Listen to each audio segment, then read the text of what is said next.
this amazing day.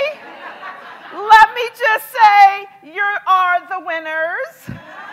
You are all the lucky winners because you showed up today. So give yourselves a round of applause for that. Right? You know, I know there are so many people like, oh, I'll just go to when it starts. I'll skip the pre-conference. Yeah, I'm back. And so let them know I was talking about them. Right? Because you all said, I am committed to show up. I am committed to get the learning, the knowledge, the connection, the resources for me to go from where I'm at today to where I have a vision for tomorrow. So congratulations, because you are indeed the winners. Okay? So I want to start off by asking a question. You don't have to answer it, but I want you to think about it really intently and deeply. And I want you to hold this for the conference, right? Because as Pat and Charlotte said, this is an opportunity for an awakening, for you to step into yet another level. This isn't just like, come and I got time off work, because y'all traveled a lot and did a lot to get here, right? This is an opportunity for you to grow, to physically feel different when you leave. So I want to ask you, what do you believe? What do you believe? And I want you to hold that question throughout, because as you hear things and we tell you things and other people give you information, we have this tendency to automatically say, that won't work. I can't do that. She don't get my position. They don't understand, right? We immediately, the ego creeps in and says, no, that's not what we do. That's not how we roll, right? So I want you to hold this question, what do I believe, for the entire conference, and challenge yourself when you bump up against something that is not quite aligned with what you think you should believe, to open yourself up to the possibility that maybe it's time for you to start believing that, right? And a lot of this comes from, let's make sure I go the right way, wrong way. There we go. A lot of this comes from the narratives that we grew up with, right? I talk about that a lot because it is so powerful. Your story that you grew up with, and I was born between two very distinct narratives, right? I had my mother, a Southern belle from Mississippi, who thought my greatest goal and gift would be to marry a man and be taken care of for the rest of my life. That was her vision for me. But for a black woman growing up in the 30s in the South, that was a big vision, right? But I had my father who had a vision and narrative for me that I could do what I want, when I want, how I want it, whenever I want it, and I didn't need no man. So how do you compromise that? Right? So I say that to say that each one of us has a narrative that's embedded within us. Some conscious, some very unconscious. Some based on familiar stories that maybe we heard from our parents and our parents' desire for us.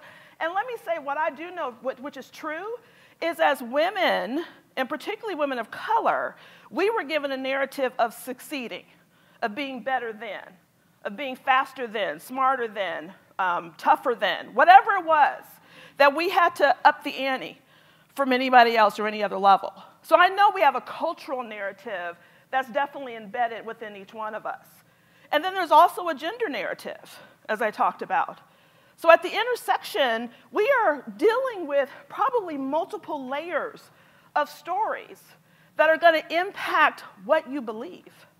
They're going to impact your ability to see what's in front of you and to dream about what's not in front of you, to be able to be open to the possibility that there's so much more than I can even dream or imagine. Because, see, my narrative may have limited my ability to see that. It may have quashed my ability to believe. But see, we're going to open that up this weekend. We're going to open that up for an opportunity to be able to start to shift that narrative that we have within ourselves. I keep going the wrong way. And the reason why we're doing that is because our narratives shape our perceptions of who we are.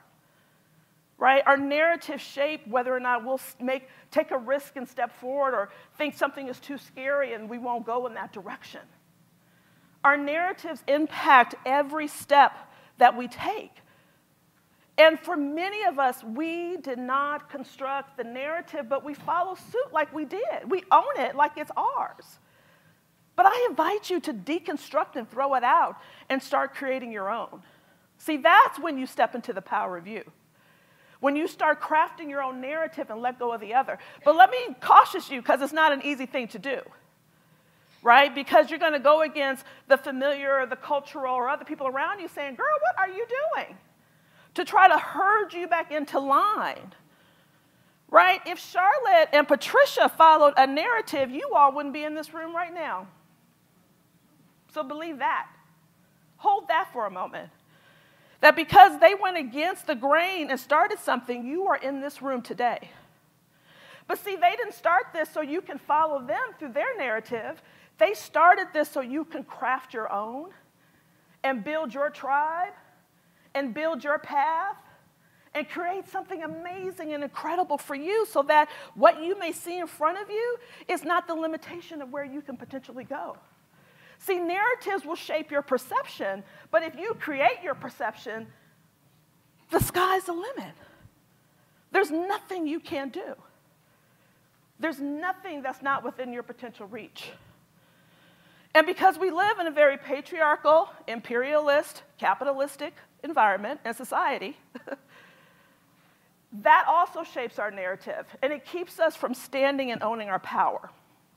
Right? Because what we tend to do is either, as women, we either try to adapt the patriarchal narrative of being tough and I don't need anybody, of individualism, and I'm a bad, oh, can I curse? I'm sorry.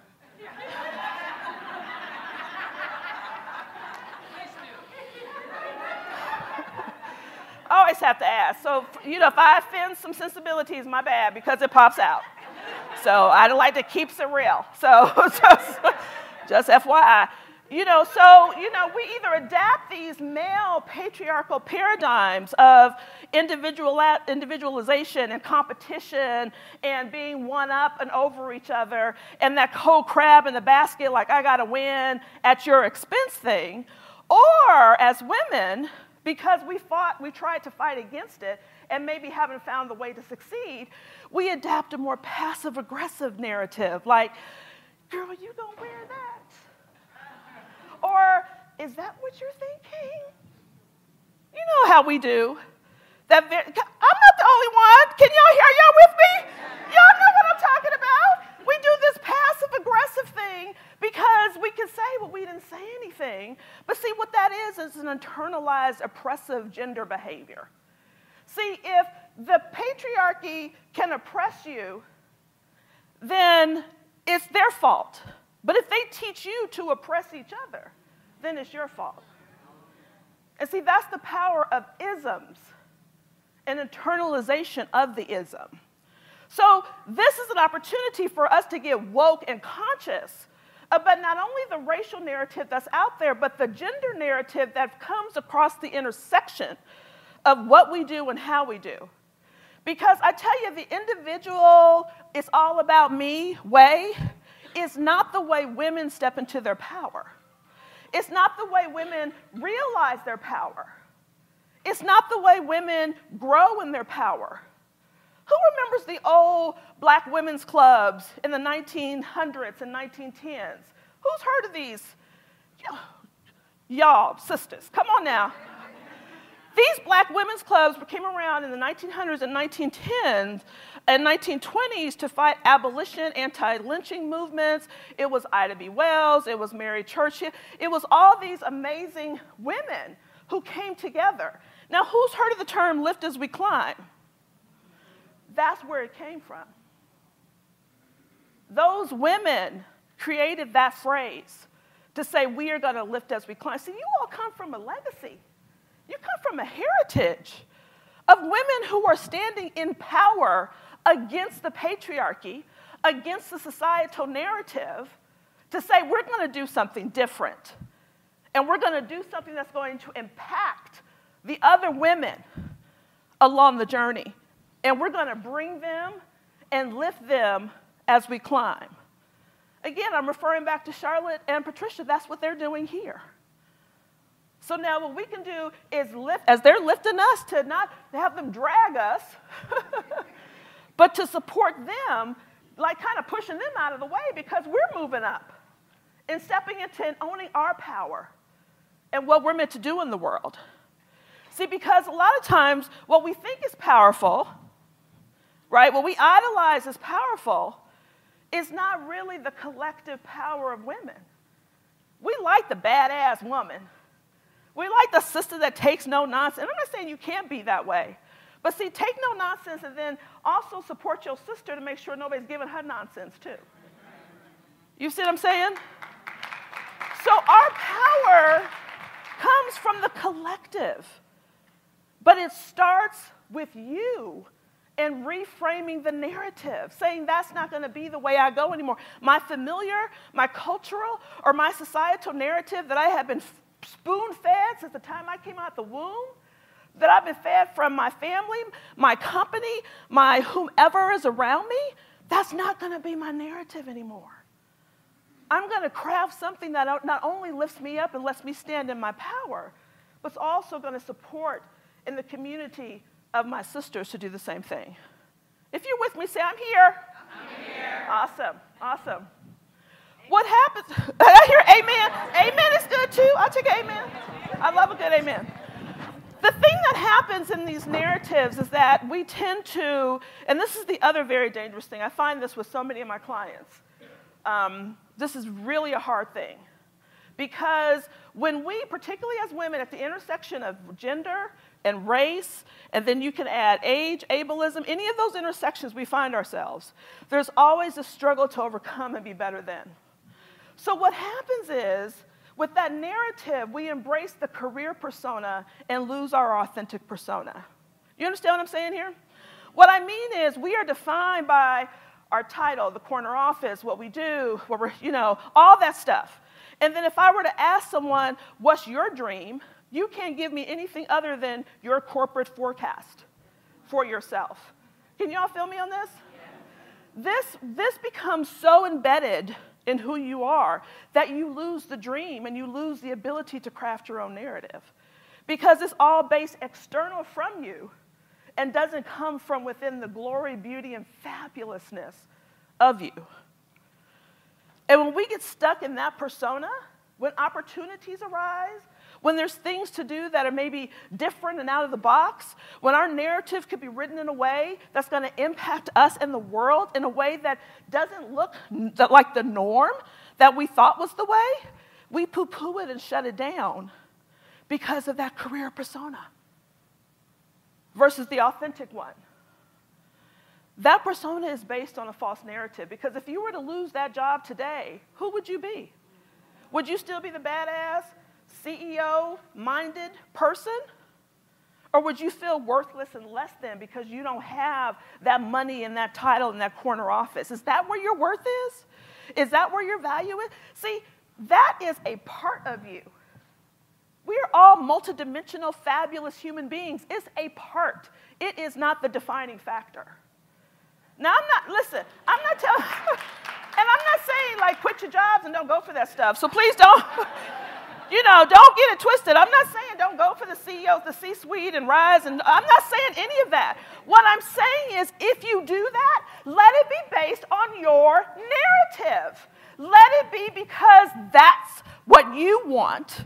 That's the application of your gifts right now. That's what makes sense for you in your life right now, not because it's the plan that my mama had for me or my granddaddy said that if I get that office that I'll be something, or that my cousin down the street, or whatever the case is, that becomes why you build that false narrative and own that persona.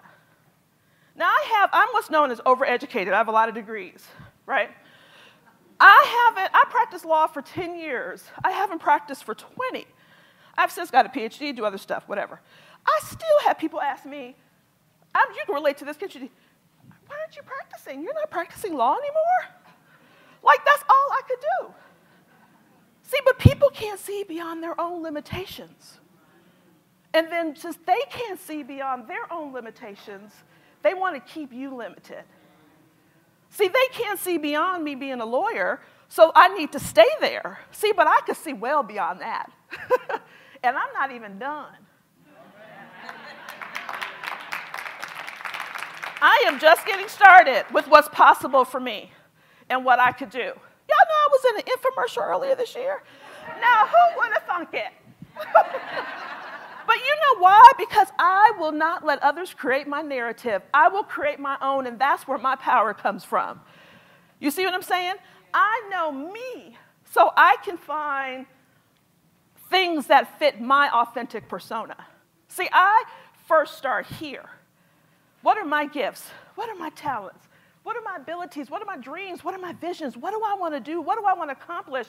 And how can I utilize the situation I'm in right now to support that?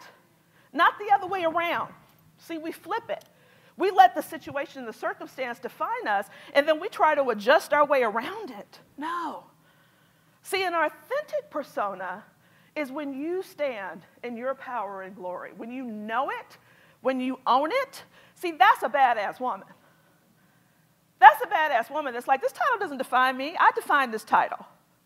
This job doesn't define me. I make this job. See, there's some clients that I work with that have been able to create jobs where none existed because they were able to walk into a company and say, this is what you need.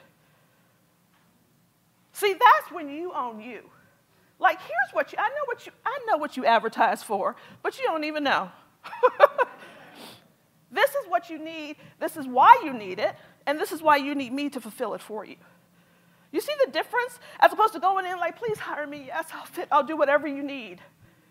You see the difference? See, that's standing in power. That's crafting your own narrative. And that's what this is about this weekend.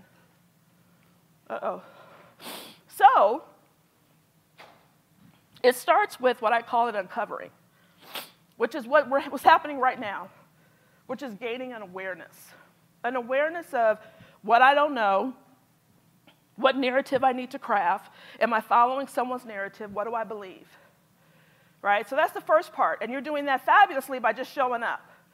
It's just an uncovering. It's like an awakening. It's just like kicking up the dirt a little bit to see what's there.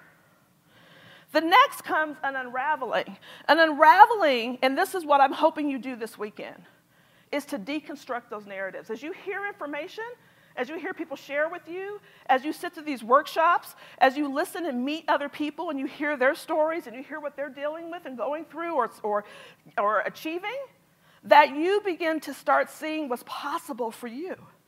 So it's an unraveling and a deconstruction of that narrative as you begin to unveil and create your own.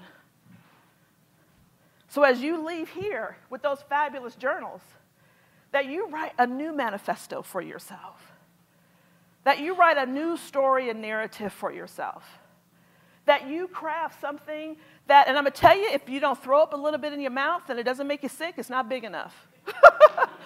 You see what I'm saying? It's not big enough or fabulous enough. See, because if you just write something down like, oh, I'm hoping I get this out of it, that's playing safe, which means you're staying in the same narrative. See, but if you start dreaming and writing things out that make you a little ill and make you afraid to tell your neighbor, then you're onto something. Then you're onto something. And that's what you need to do. But it starts here. So let me just say that, okay? If you can leave here with that new manifesto, with that new narrative, then the work begins. See, it doesn't end here. You're just getting started. And like I said, you are all winners already because you're here before everybody else. So see what they missed? Right? It's a process. It's an iterative process. So that as you get all filled up and excited and ready to change the world after this weekend, you know what's going to happen. You're going to go home and your spouse is going to get on your nerves. Your boss is going to ask you to do something. You're going to be like, why do I even work here? I mean, it's going to all try to take you out. So it's important. See, this is why. This is why with women, feminine power comes with community. This is why we have to stay connected. This is why when we leave, we got to plug back in and say, okay, girl, I was right there with you. We wrote our manifestos. We had a new vision, and I'm ready to throw it out the window. Help me.